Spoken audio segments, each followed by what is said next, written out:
Speaker, na ndio maana tunasema wapewe nafasi katika kuweza kupeleka mambo ya factory ya miwa ili waweze kuangalia haki yao. Mheshimiwa Speaker, Mheshimiwa Speaker, wakipewa mwanya huu wataweza kukaa pamoja na wale wahusika wakaweza kujua haki zao za kimsingi, haki zao za ukulima, haki zao za miwa, na upanzi wa miwa unaangaliwa vizuri na mazao yakitoka pia wanapata faida nzuri. Mheshimiwa Speaker, Mheshimiwa Speaker, ukiangalia makampuni mengi ya sukari yamefungwa kwa sababu wenyewe kwanza walikuwa hawana mwongozo mzuri katika zile factory zao, na kulikuwa na utepetevu mkubwa sana, na wengi walikuwa wakinyanyasa wakulima. Ndio maana unaona wakulima walirudi nyuma, Mheshimiwa Speaker, wakaweza kuacha kupanda miwa, Mheshimiwa Speaker, na ndio maana factory nyingi ukapata zimefunga. Lakini mimi nataka kusema hivi, mkulima yoyote, si wa miwa tu,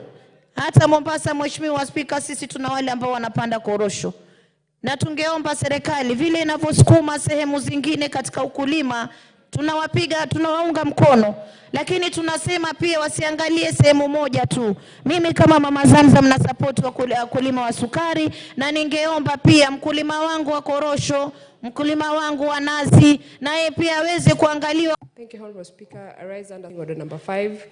Honorable Speaker, having heard the mood of the House and the overwhelming that this motion has received, and the very pertinent issues raised by the motion, Honorable Speaker, and that we all agree, Honorable Speaker, I want to ask that, understanding order number 5, that the mover be called upon to reply, Honorable Speaker. Is that the mood of the House? The Honorable Nabulindo has a chance to reply.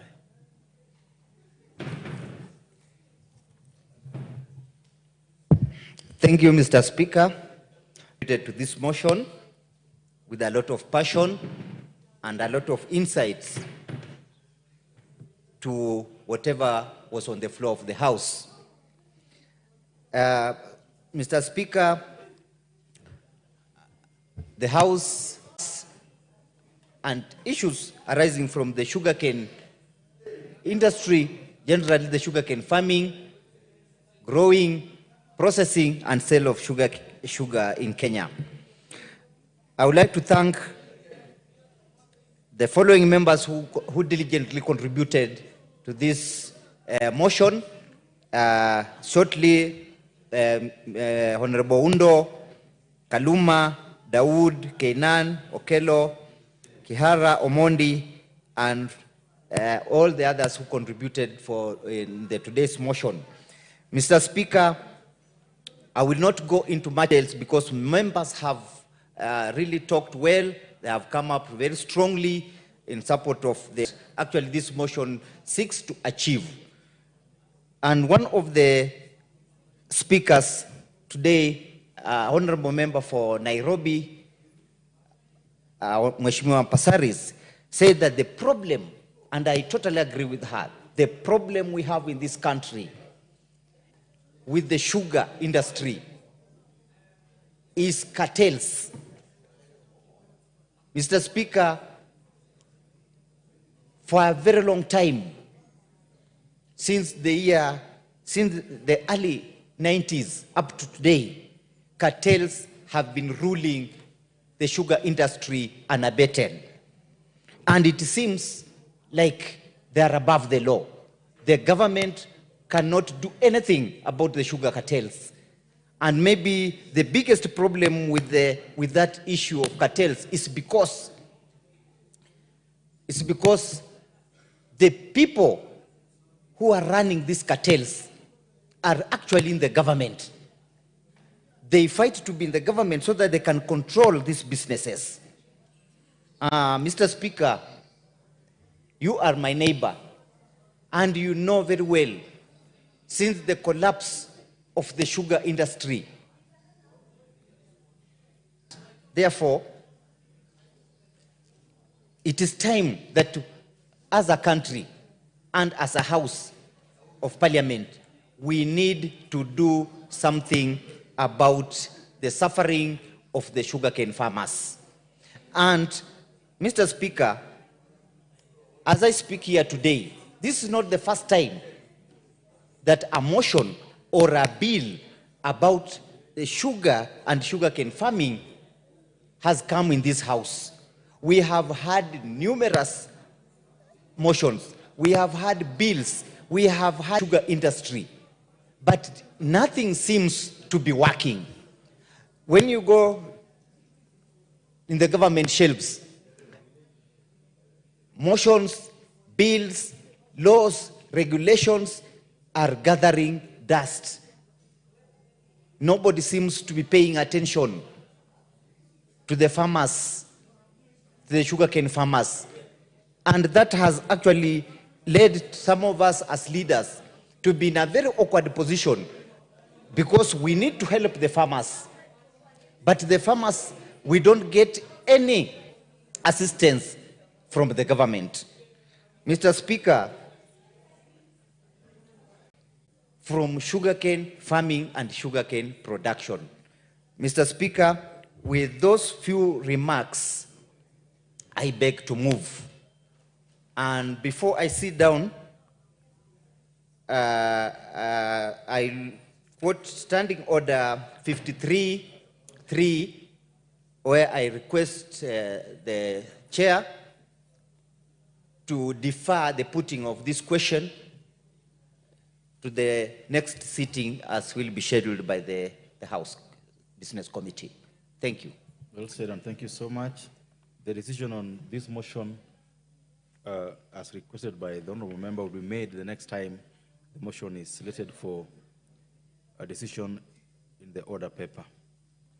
Before we go to the next motion, members, join me in welcoming students from Savelberg Primary School, Kajiado Central in Kajiado County, students from Mirema Academy, Kasarani, Nairobi County. Then the public gallery, and they are welcome to follow proceedings this morning and to Parliament. Next order.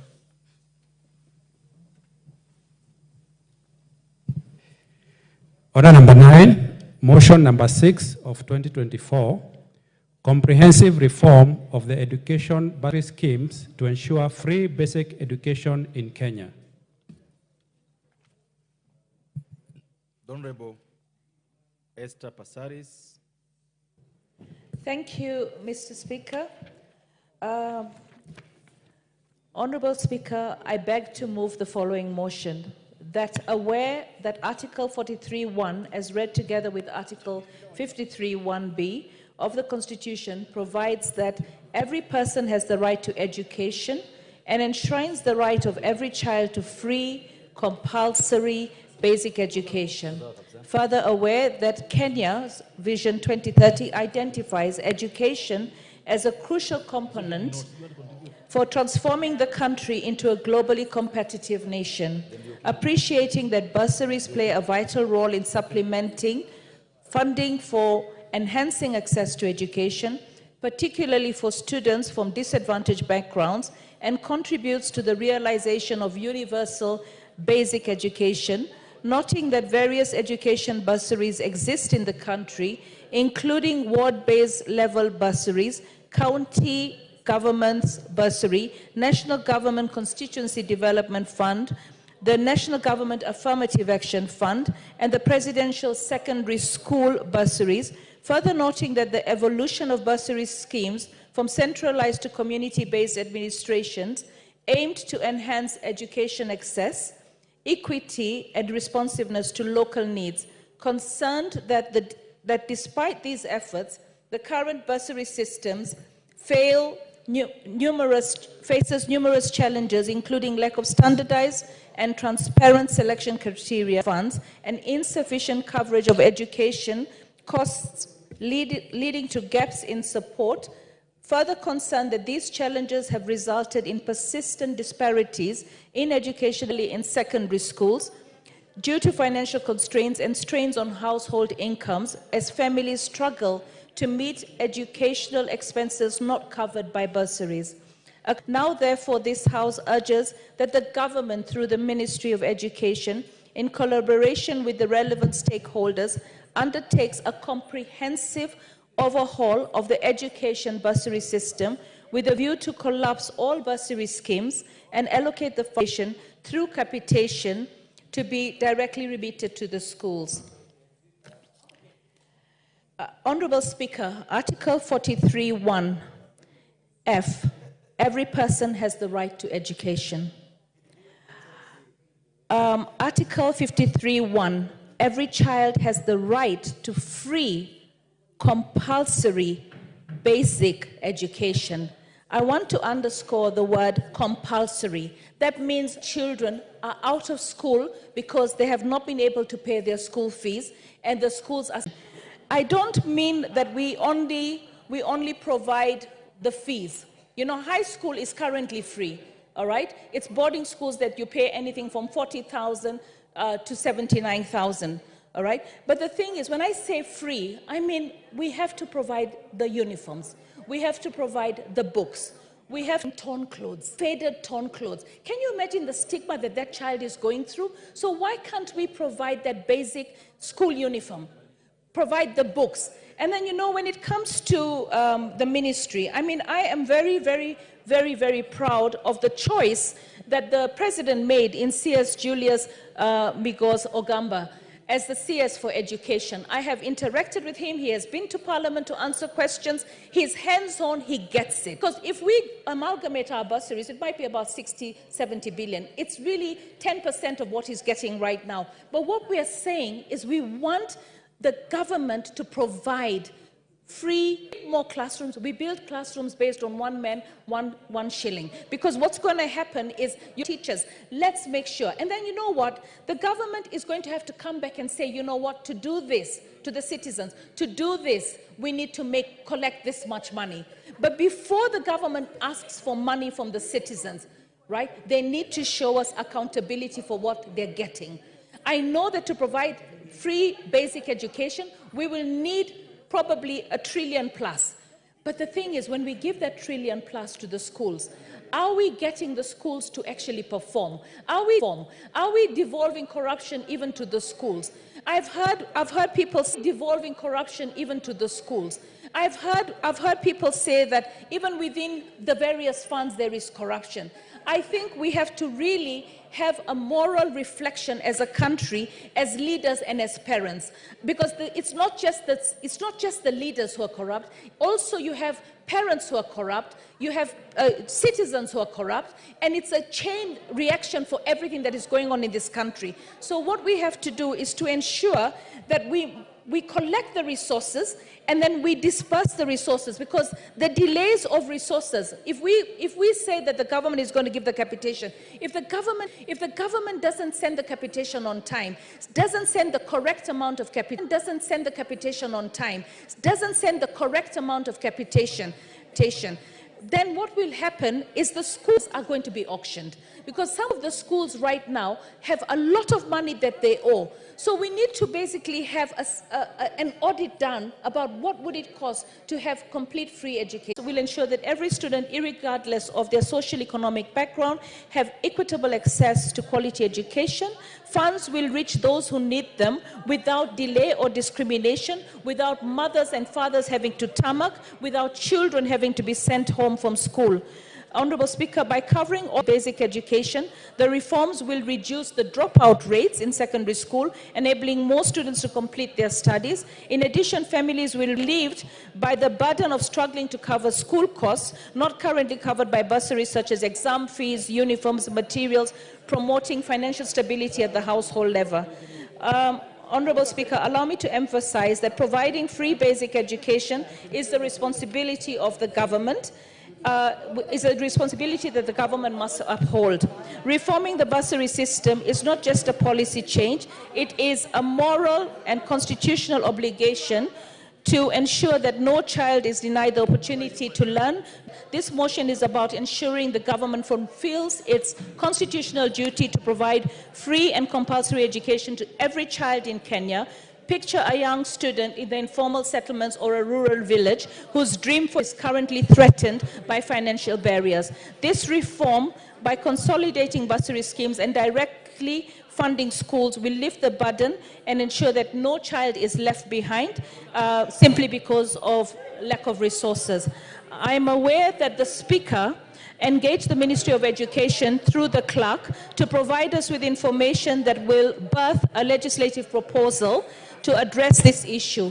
Equally, the Constitutional Court sitting in Nakuru directed that there is a need to consolidate bursaries. Honorable Speaker, this reform will lay the foundation for an equitable education system, one that not only opens doors for these young minds, but also builds a future where education empowers entire generations. To end by saying that 70% of the students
my colleagues will support that if all our students will have access. Today, I will tell you, for example, in my constituency, I get about 21,000 applications for bursary. only about 9,000 of them benefit from it. And even the 9 that benefit partially. They get between 5 to 10,000, sometimes 15,000. The ones that go on the scholarship program are very few. Of the 9,000, it's just because I've tried to balance to ensure that at least in every household, I have one benefiting. But it is such a small amount. For families that are coming from low-income areas, it is not adequate. Madam Speaker, in conclusion, this motion presents a transformative steps towards improving access to quality education in our country. The challenges of inequity, inefficiency, and efficient funding can no longer be ignored. By adopting this motion, I fully support the proposal to collapse the bursary schemes into a single centralized funds to be directly remitted to schools. It is only by taking such a bold and decisive step that we can ensure the full realization of every child's right to education and make Kenya a truly equitable and prosperous nation. Madam Speaker, let me add that by saying that we collapse all the bursary schemes into one, the rider is that we are proposing to do this as a first step towards offering real free primary and secondary and even tertiary education for free to all our students. The reason why members continued to champion that bursaries be administered through NGCDF is to address the gap that many students were missing out. But if we can be able to consolidate this, and the government agrees that we are moving towards a free provision of basic education, it will be a step in the right direction. I want to also take this opportunity to commend actually the government for an attempt at proper investment. This, for example, the last financial year, we have invested over 640 billion in the Ministry of Education. If we collapse all this, and it is this house, and I want to challenge my colleague members, that this is a budget-making house. If we truly want education to be free in this country, the power is with us. The power is with us in this house. We can talk about free education. We are talking about a comprehensive nature, whereby we have about free education. We are talking about a comprehensive nature, whereby we have adequate teachers, we have adequate infrastructure, we have, they are facilitated in school to ensure that our students get quality education. So that, because if we don't do it, it is just a time bomb. With those very many remarks, Madam Speaker, I beg to second. Thank you very much, Honorable Nyamita. Honorable members, I propose the question that aware that Article 43(1), as read together with Article 51(b) of the Constitution, provides that every person has a right to education and enshrines the right of every child to free and compulsory education. Further aware that Kenya Vision 2030 identifies education as a critical component for transforming the country into a global competitive nation. Appreciating that bursaries play a vital role in supplementing funding for enhancing access to education, particularly for students from disadvantaged backgrounds, and contribute to the realization of universal health, basic education. Noting that various education bursaries exist in the country, including ward-level bursary, county government bursary, national government constituencies bursary,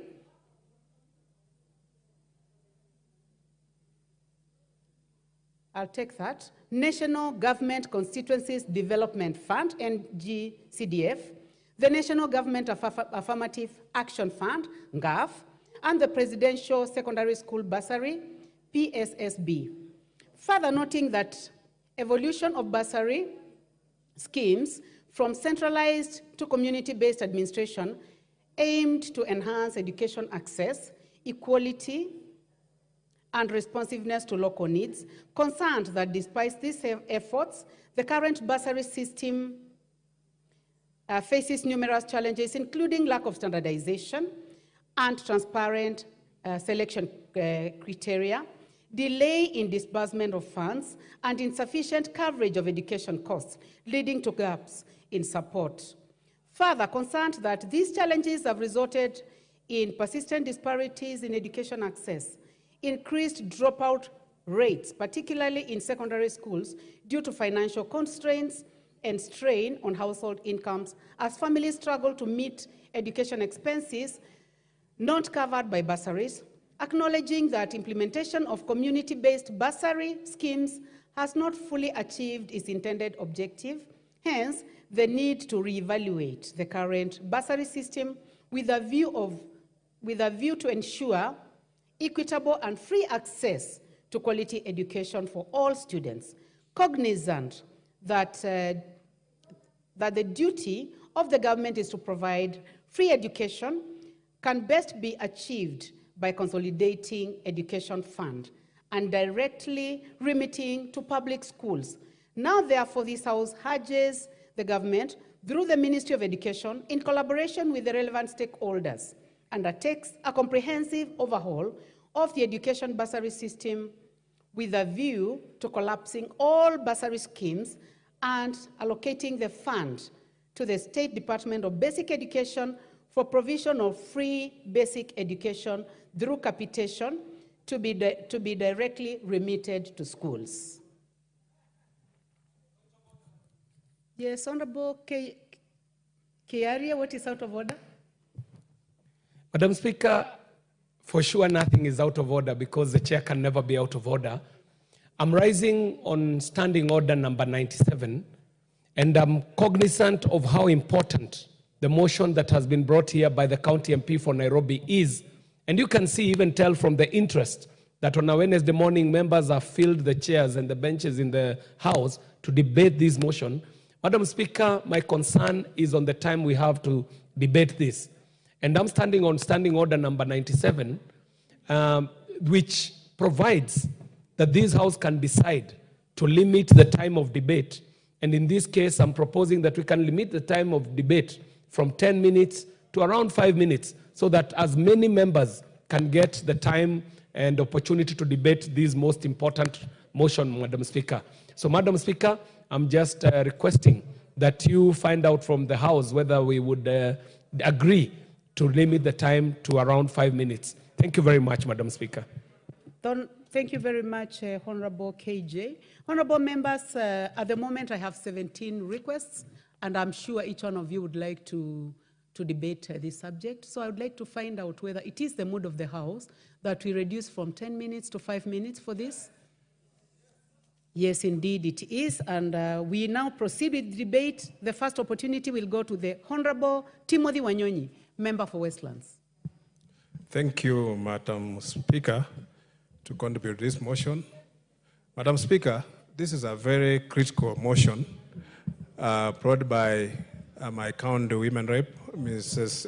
Esther Passaris, Honorable Esther Passaris. Madam Speaker, bursary is a lifeline to our education. Order, Honorable Member for Westlands. Honorable members, this morning at the public gallery, we have schools that have visited the National Assembly. We have Aga Khan Academy, Nairobi, Westlands constituency, Nairobi County. And we have Nzeluni Primary and Junior Secondary from Mwingi West in Kitui County. I was saying this so that we can give the Honorable Member for Westlands, as you debate on this subject, you may kindly welcome the students on behalf of the House.